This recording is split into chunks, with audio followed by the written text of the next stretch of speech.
Welcome back to Runecast, everybody. Welcome back to Runecast. This is going to be another video about books and my favorite books. And I have another one planned on alternate forms that I often get into when I'm reading How Staves and Tines Fall in a reading. But I wanted to talk about books. You guys know, if you watch my channel, I love books on runes, but I also love books on other subjects like anthropology and the study of ancient civilizations. So last year I read this book, this first science book, which is fascinating. And I'm going to talk a little bit about that. And also, one of my favorites is Maria Gimbutas, The Language of the Goddess, and several of her other books that I've read. I don't know if you're familiar with or not, but I had been studying runes for many years when I read this book, and this book blew me away because it's about an ancient civilization in Turkey that is older than the pyramids, older than Stonehenge. Some of the stuff that they dug up here is 8,000 years old. So it was fascinating to me.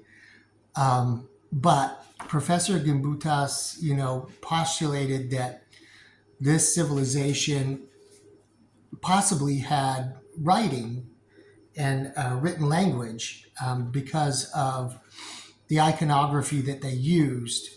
And what fascinated me about this, these people would have been speaking what's known as Indo-European language, which all European languages are descended from.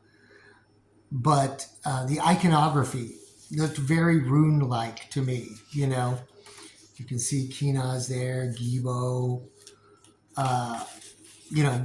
great stuff like that. So what she was saying in this book is that there is a lot of iconography and similar motifs that resemble the runes in my mind, and this ignited my imagination, and I couldn't get enough of it. I loved it.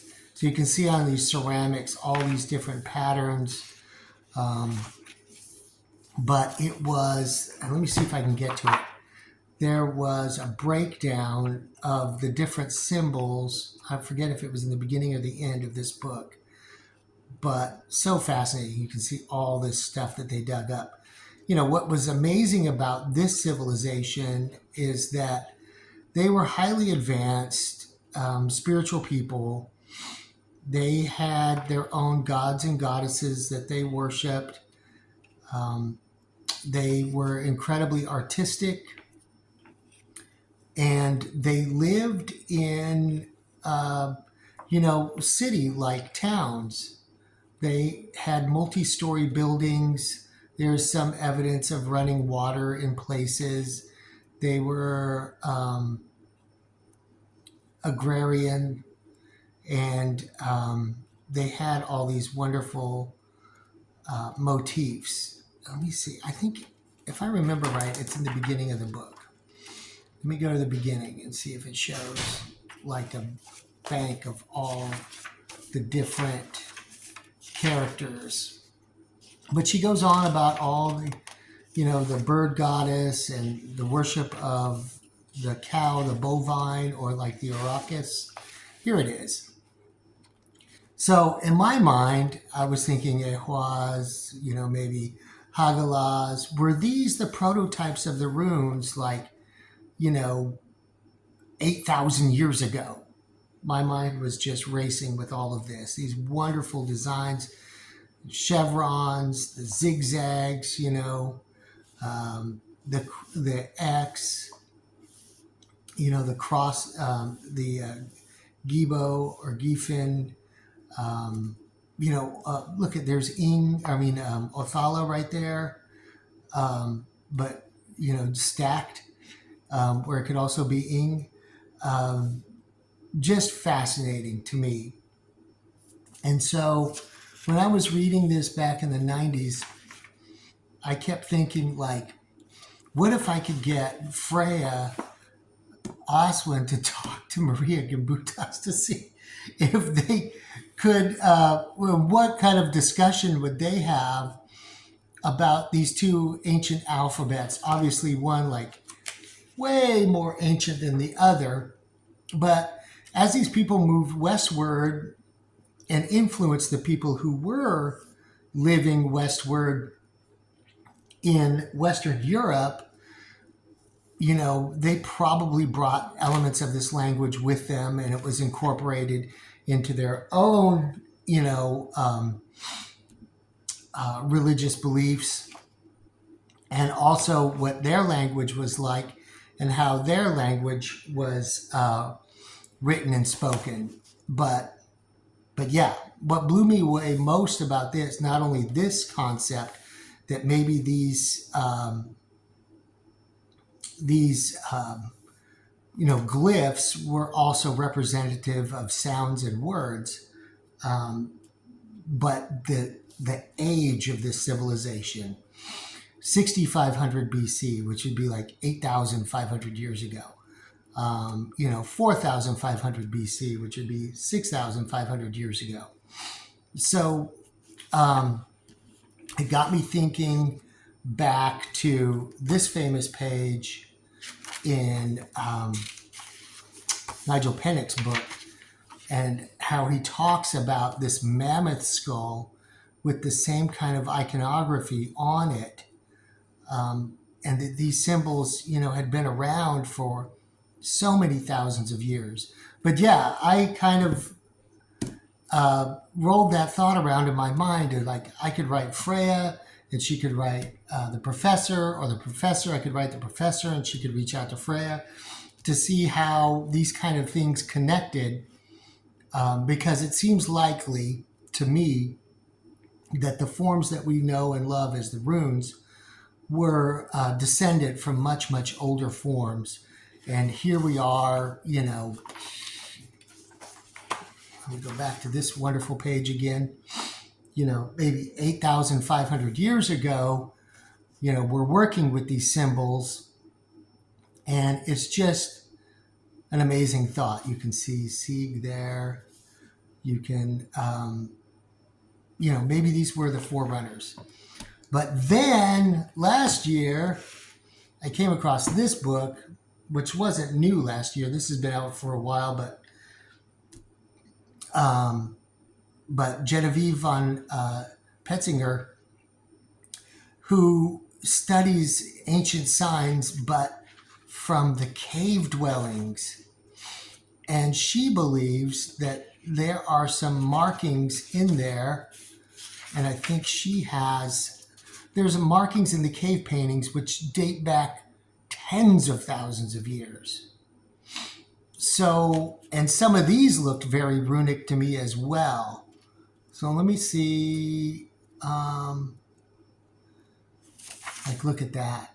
That's like Sieg. But apparently, we as humans, since we could pick up a piece of charcoal, have been thinking in these terms. Here's some of her geometric signs of Ice Age Europe, which again, this goes back 50,000 years, 60,000 years. We see a lot of the famous spraying over the hands on the cave walls. But, this looks very runic. That looks very runic. This looks very runic. That looks very runic. This looks very runic. That looks like Tiwaz. All of these, these are all very, look very runic to me. So I thought I'd do a little video and kind of present this to you. Have any of you ever thought about this? And if you have, what are your thoughts? It's very fascinating when you go back tens of thousands of years and understand that we've been trying to express ourselves in this way, and that these forms come from somewhere else, get embedded in our psyche. The gods and goddesses have put these forward to us in order for us to use them and express ourselves. And it's amazing. Let me see, what is this one? That looks familiar, right? Like all of these are amazing. Of course, we can't read this language. We'll never really be able to read this language. But apparently, this has been going on since the Ice Age. Once again, you get Petzinger's book, then you look at Nigel Pennick and his mammoth skull as forerunners of runic symbols. And then you go to Indo-Europeans, which all of our spoken language is, descended from. And you look how they created what they created. And it just looks very runic to me. And so, since reading this book, I had this feeling that, wow, current archaeologists say that the oldest runic inscriptions are around 1 to 200 BC. So that puts it at over 2,000 years old. But what if it really goes way, way back? And archaeologists are always quick to point out the fact that, as far as runes go, most runes were carved into wood. And of course, wood disintegrates over time.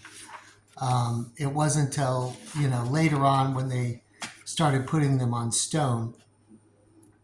And so, yeah, there's probably eons of lost